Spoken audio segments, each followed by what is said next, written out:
Bonjour et bienvenue à tous sur cette vidéo où nous allons dessiner ensemble une chauve-souris. Munissez-vous d'une feuille de papier A4 que vous utiliserez en format paysage, c'est-à-dire le grand côté de la feuille à l'horizontale.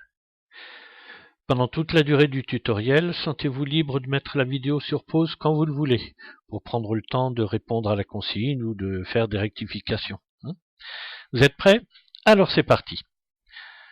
Commençons par placer la tête, bien au milieu de la largeur, au tiers de la hauteur environ. Elle est ovale et plus large que haute, bref, c'est une jolie patate couchée.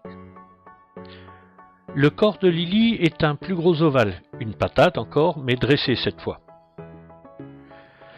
Le squelette d'un bras de chauve-souris n'a pas les mêmes proportions que celui d'un bras humain. De l'épaule au coude, celui de Lily la chauve-souris est plutôt court.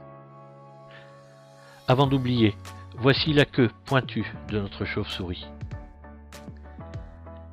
Les pattes arrière sont dessinées avec des segments à peu près de la même taille que ceux du bras.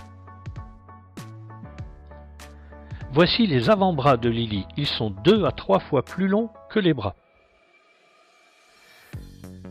Ces deux petits crochets sont les pouces. Voici les autres doigts, le premier est aussi long que l'avant-bras. Le deuxième est encore plus long. Le troisième est aussi long que le précédent. Et le petit doigt est aussi long que les autres en fait. Ajoutons enfin des griffes aux pattes arrière. Et attention, voici le moment magique de notre dessin.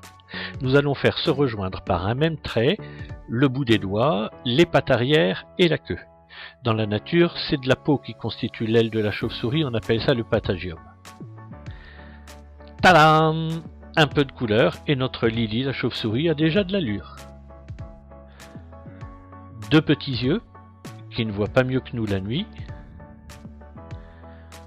J'ai choisi un nez un peu écrasé façon bulldog, mais regardez des photos de chauve-souris pour choisir la forme qui vous plaît. La bouche est large, pour attraper des insectes volants, c'est pratique.